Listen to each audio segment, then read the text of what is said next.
Bom, obrigado. Meio complicado passar do papel de organizador para o papel de palestrante, mas vamos lá. O que eu vou apresentar aqui são algumas notas sobre o tema da extinção. Todos os anos, no dia 15 de agosto, uma multidão toma as ruas de Xilapa, uma cidade pequena no interior do México, para celebrar em homenagem a Tepeciolote, o deus asteca das chuvas e da agricultura. Crianças e adultos desfilam pelas ruas vestidos como jaguares, mantendo viva a tradição pré-colombiana dos homens jaguares.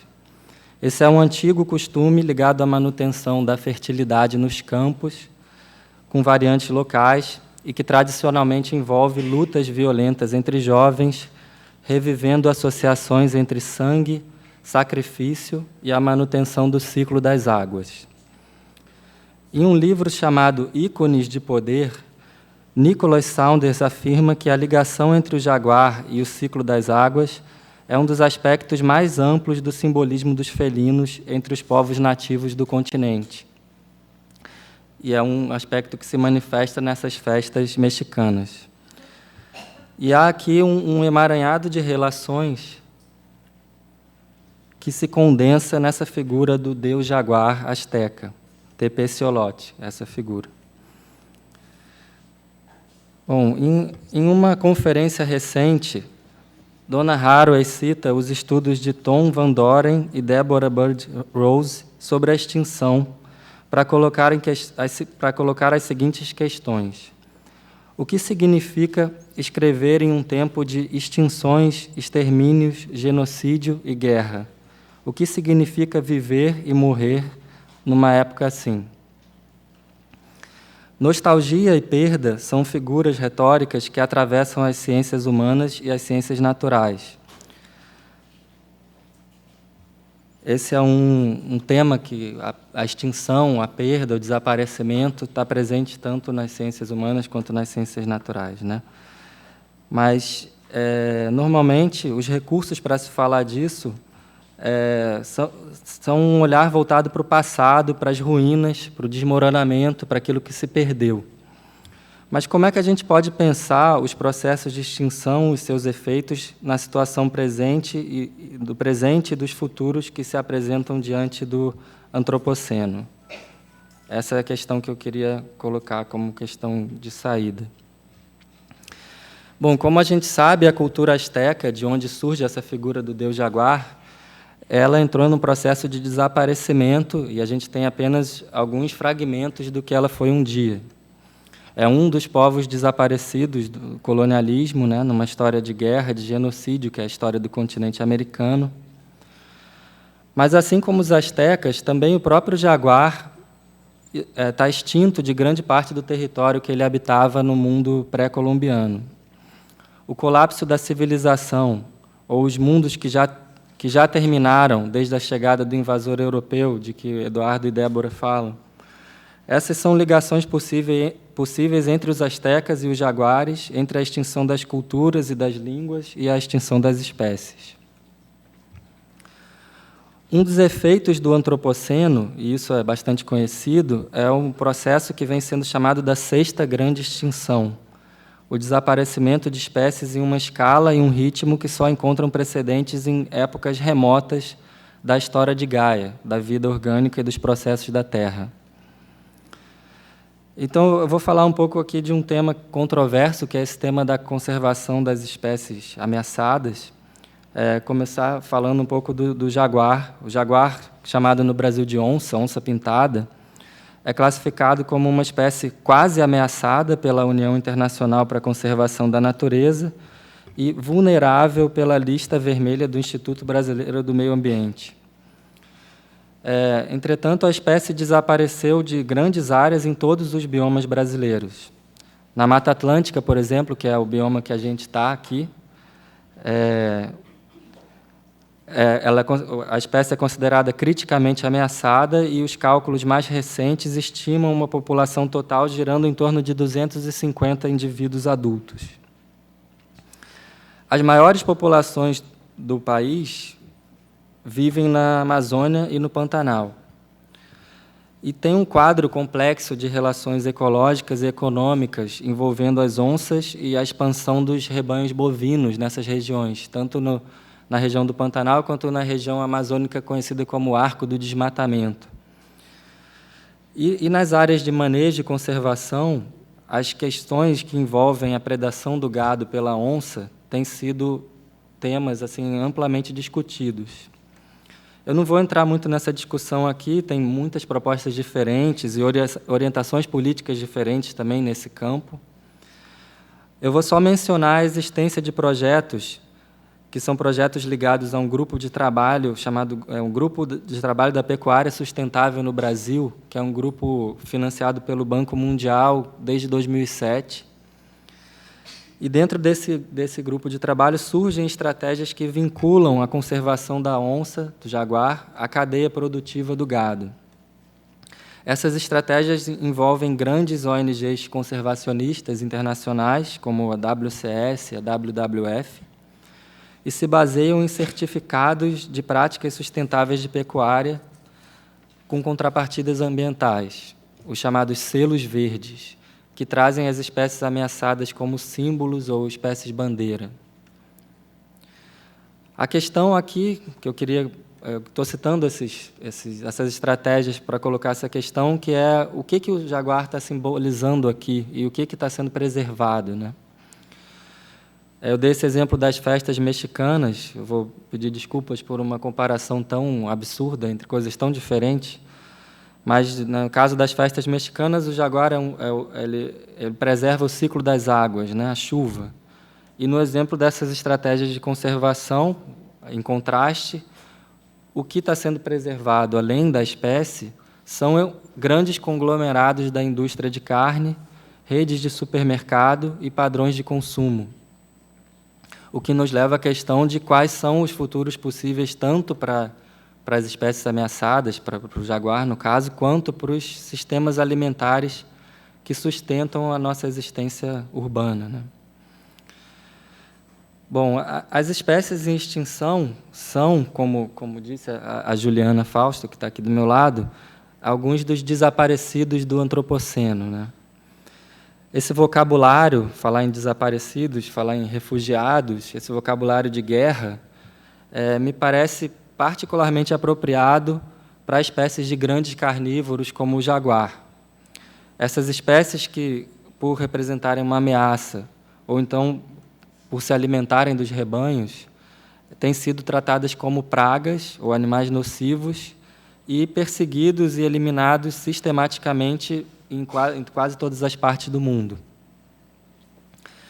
Então, entre as espécies, aqui algumas imagens do projetos de conservação envolvendo a onça, e são manuais para proprietários rurais, assim, incentivando essa convivência com a onça, né?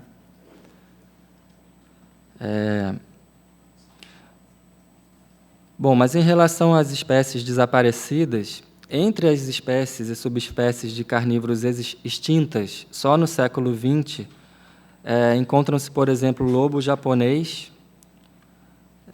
o leão do Atlas, o lobo japonês em 1905, o leão do Atlas em 1922, que é uma subespécie de leão que vivia no norte da África, o tigre de Bali em 1937 e o tigre de Java em 1979.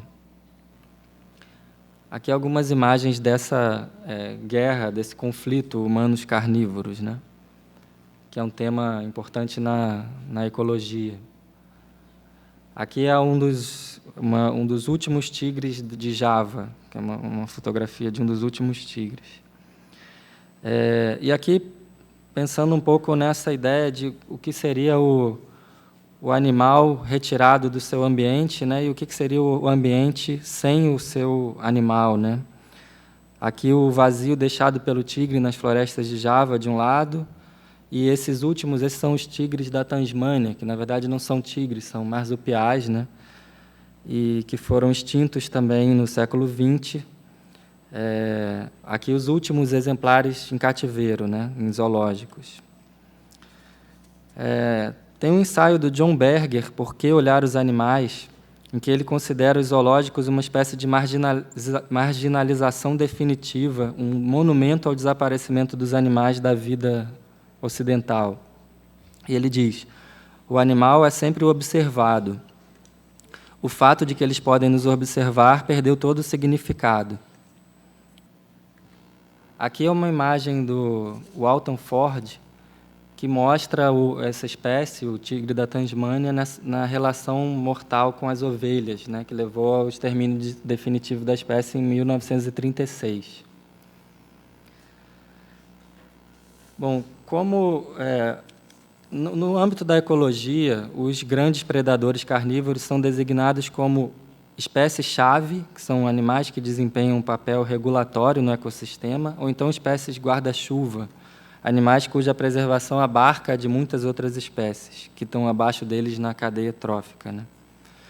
Um bom exemplo das práticas de conservação desse tipo de animal é um caso envolvendo um outro animal ícone do imaginário ocidental.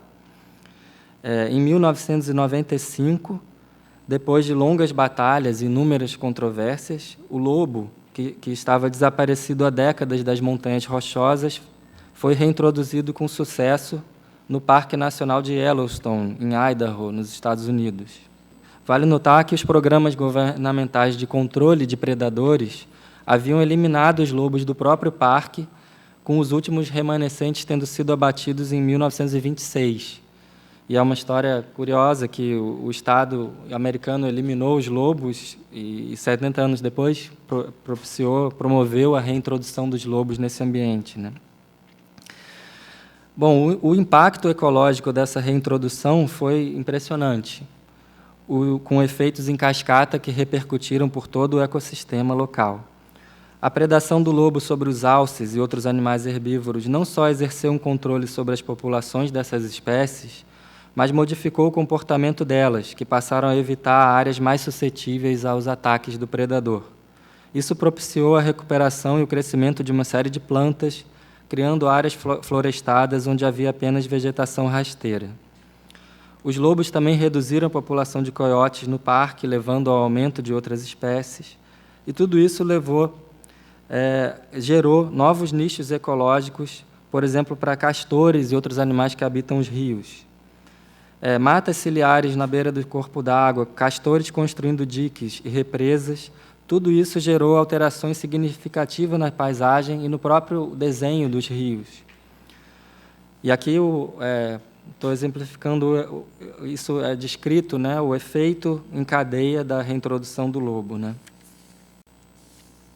Mas o que eu queria chamar a atenção aqui é que essa narrativa da reintrodução do lobo ela é parcial, restrita apenas ao mundo não humano. E ela deixa de lado toda a controvérsia que ficou conhecida como a Guerra dos Lobos, Wolf Wars, no título do livro de Hans Fischer, que é um ambientalista que descreveu a reintrodução dos lobos.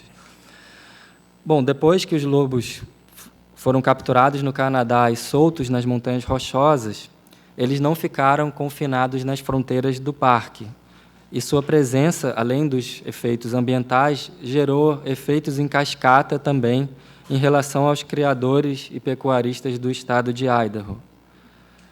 Nos anos 2000, o Departamento de Vida Selvagem Estadual passou a autorizar o abate de um certo número de animais anualmente, e o conflito entre caçadores esportivos e ambientalistas se acirrou com o surgimento de uma série de campanhas pró e contra a presença dos lobos.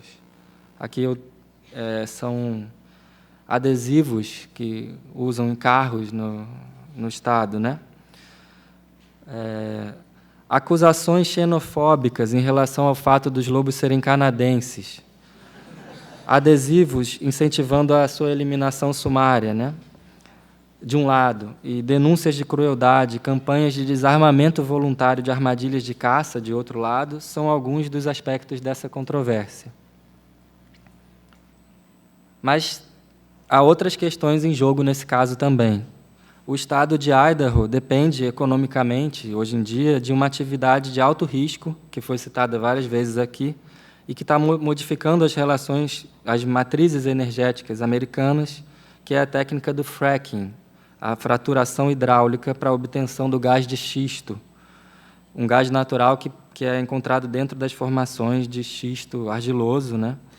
E a técnica para a obtenção desse gás consiste na infiltração de toneladas de água misturada a produtos químicos e areia, de modo a produzir fraturas nas rochas. Bom, toda essa água que é utilizada em processos subterrâneos volta depois à superfície, poluída por metais pesados, aditivos químicos e hidrocarbonetos, e a contaminação de grandes territórios soma-se, nesse caso, ao risco de que os gases acumulados nas rochas atinjam os aquíferos subterrâneos. Isso é um bom exemplo da escala das alterações ambientais colocadas em curso no Antropoceno. Aqui são algumas imagens disso que é o fracking, a paisagem transformada, né? Bom, o mundo do lobo não é feito só de coiotes, castores e alces, né? Não é possível recortar uma espécie de um ecossistema. E quando a gente observa o emaranhado de relações em que o lobo está inserido, todo o estado de Idaho, de alguma forma, vem junto. As montanhas rochosas não existem num plano separado daquele onde as indústrias de extração do gás de xisto se instalam. No caso do jaguar, também, da mesma forma, a Amazônia vem junto quando a gente fala do jaguar, não só a ecologia dos animais, das plantas e dos rios, mas também a expansão do agronegócio, o desmatamento, os conflitos de terra, com a questão indígena. Bom, os animais, as onças e os lobos do novo milênio, né? Acho que eles estão bem longe disso que são as antigas imagens da natureza intocada. Talvez estejam mais para as figuras ciborgues, né, que habitam esse mundo antropomorfizado, né? E tudo isso leva à questão de quais são esses mundos onde os lobos onde os lobos são reintroduzidos, quais são esses mundos onde os jaguares sobrevivem, né? Quais são os futuros possíveis para essas espécies e de que modo esses futuros se articulam com os futuros possíveis para a nossa própria espécie, né? Porque essa história do fracking, né, faz pensar até que ponto a espécie humana também não devia ser candidata à lista de espécies ameaçadas de extinção, né? Aqui o lobo sendo reintroduzido no... Bom, mas eu queria encaminhar assim mais a última parte dessa minha fala, voltando à figura de Tepeciolote, o deus jaguar dos mexicanos.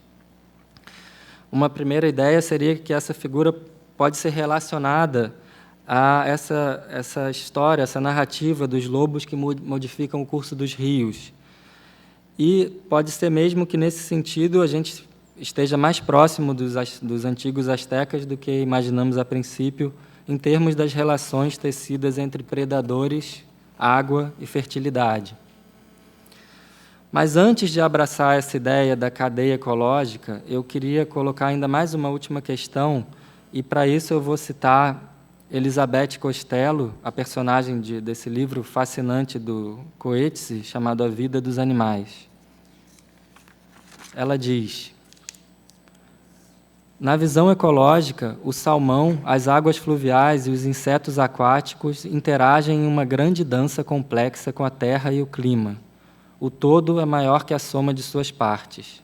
Nessa dança, cada organismo tem um papel. São esses múltiplos papéis, mais que os seres particulares que os desempenham, que participam da dança. Quanto aos intérpretes reais, na medida em que são autorrenováveis, na medida em que continuam vindo, não precisamos prestar atenção nenhuma neles. Chamei isso de platônico e chamo de novo. Nosso olho está na criatura em si, mas nossa mente está no sistema de interações de que ela é a encarnação terrena, material. É uma terrível ironia, diz ela, uma filosofia ecológica que nos diz para viver lado a lado com outras criaturas se justifica apelando para a ideia de uma ordem superior a qualquer criatura viva. Uma ideia, afinal, e esse é o caráter esmagador dessa ironia, que nenhuma criatura é capaz de entender a não ser o homem.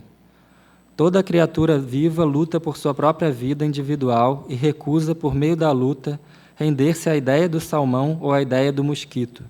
mas quando vemos o salmão lutando por sua vida, dizemos que ele é simplesmente programado para lutar. Dizemos, com Tomás de Aquino, que ele está trancado em uma escravidão natural. Dizemos que não tem consciência de si. Os animais não acreditam na ecologia. Fim da citação. Bom, a categoria do animal, a própria ideia do animal, como argumentou Derrida num ensaio muito conhecido, é aquilo que nomeia, na filosofia ocidental, a ausência daquilo que se convenciona como sendo a singularidade humana. Linguagem, consciência, racionalidade. É uma dessas categorias que anula a diferença e reafirma isso que o Derrida chama da autobiografia do sujeito ocidental. Nesse sentido, eu acho que é uma categoria um pouco como a do pobre, que o Eduardo mencionou ontem.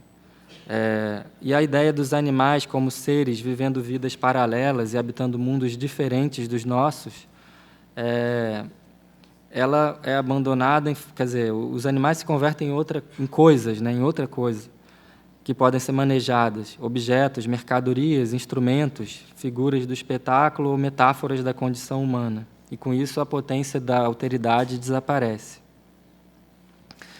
Bom, mesmo no discurso ecológico, seguindo aqui a fala da Elizabeth Costello, né, do Coetzee, os argumentos para a conservação das espécies seguem muitas vezes critérios utilitários e não valores intrínsecos, para usar aqui os termos do Patrick Curry, que está aqui presente. Mas produzindo um discurso que, na maior parte das vezes, mantém intacta a razão antropocêntrica. Na cultura contemporânea, seres que sempre despertaram imagens de ferocidade e medo entre nós humanos se convertem de animais ameaçadores em espécies ameaçadas. E aqui, qual seria o sentido dessa mudança, né? O que é isso que se perde junto com o aspecto ameaçador da natureza, né?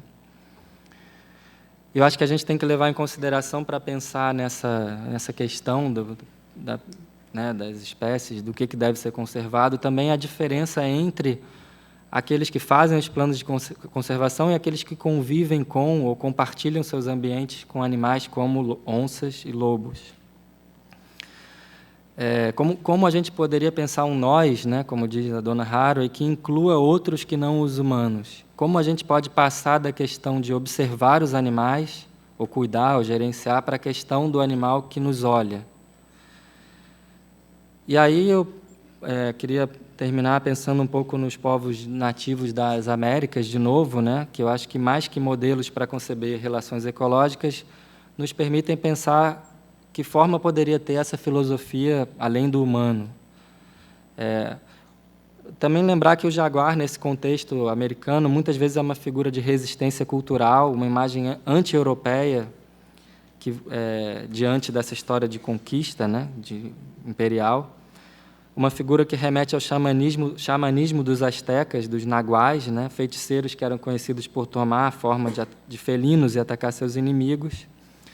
E esse tema do xamanismo e da caça, o tema do xamanismo e da caça na Amazônia tem sido usado por diversos autores como referência para pensar as relações entre humanos e animais e o simbolismo animal nas culturas pré-colombianas. É o caso do Nicholas Saunders, que eu citei no começo. Ele próprio cita que, entre os tucanos que vivem na região amazônica do Alto Rio Negro, o rugido do jaguar é associado ao trovão e ao relâmpago como forças fertilizadoras.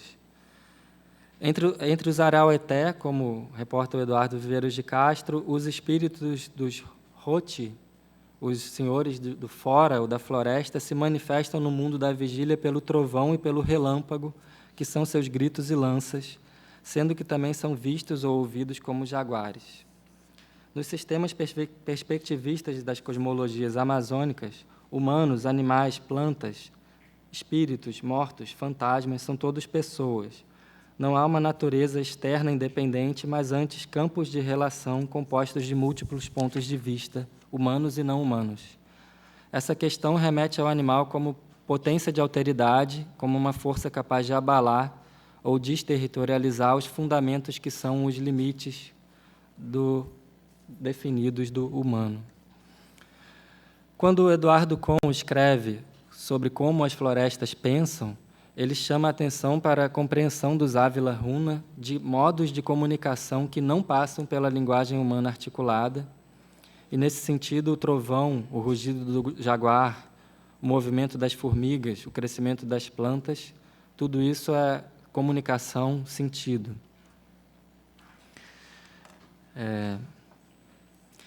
A ideia aqui é que os universos relacionais ameríndios podem fornecer outros modelos para a gente pensar a extinção que não os modelos substantivistas aos quais a gente está acostumado. E a questão aí seria pensar, a partir do momento em que concebemos a realidade como feita de articulações entre perspectivas, o que significaria o desaparecimento das espécies? É um tema que... eu estou lançando esse tema, até é um tema que a Juliana vai trazer também.